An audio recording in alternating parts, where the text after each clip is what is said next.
Hi everyone, thanks for joining. Today I wanted to do a short video to talk about the origins of that blood thing that everyone talks about. So let's just jump straight into it, shall we? So before we start, I just wanted to start by saying a few quick words about this bloodline that my husband and I found ourselves a part of. There's two sides to it. And it's throughout history, life just in general. There's always a dark and a light side. There's always a duality aspect. So there's two sides. There always has been. There's always been a side that wants power, control, and domination. They want to keep people in servitude, and there's always been a side that wants to protect the people, to free the people, protect the rights of the people.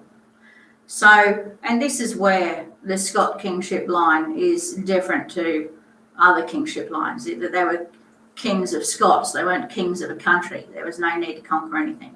So I just wanted to bring that up before we started. So let's go to talking about this blood thing that people are so talking, and I don't really want to say the words.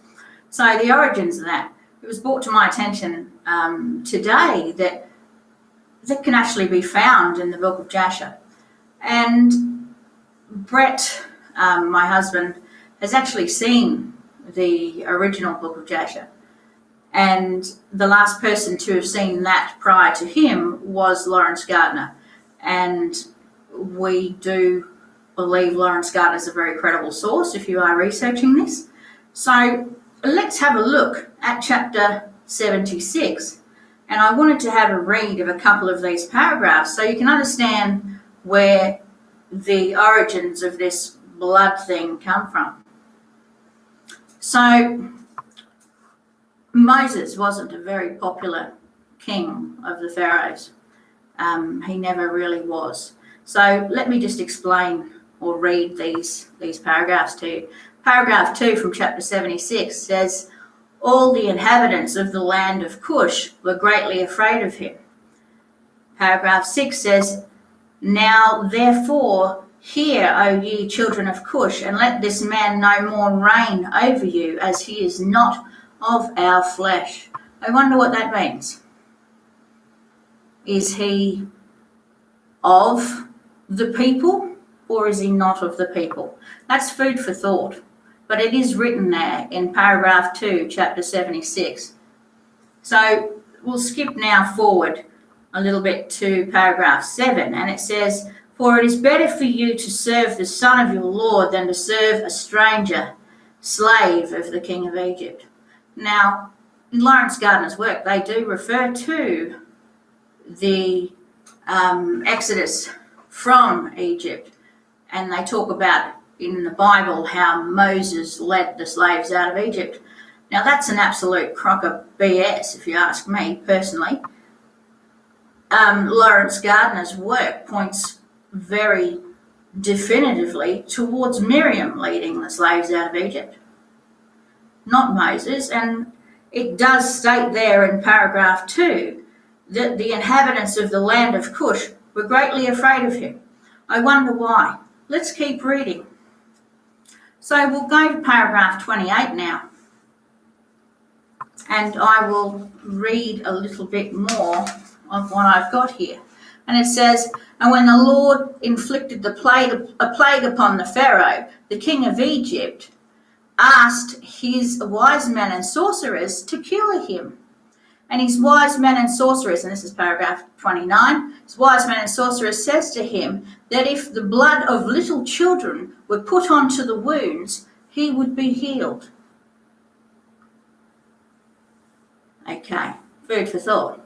So paragraph 30 then says, "And the Pharaoh hearkened to them and sent his ministers to Goshen to the children of Israel to take their little children."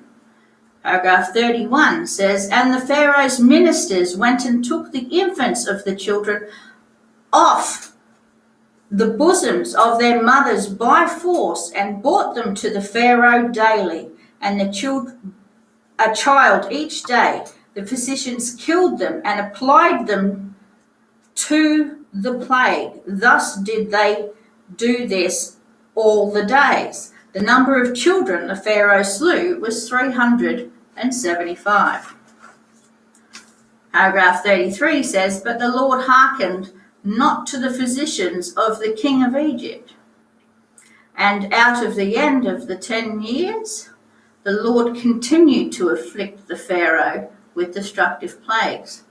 So when the Book of Jasher was removed from the set of books that should have made up the original canons, or the original set of books that composed this Bible that we have today, this Book of Jasher should have well and truly been included.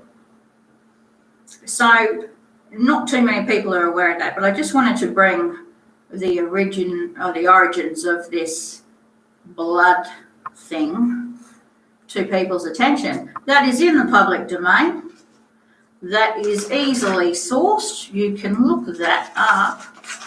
That is actually, where did I write that?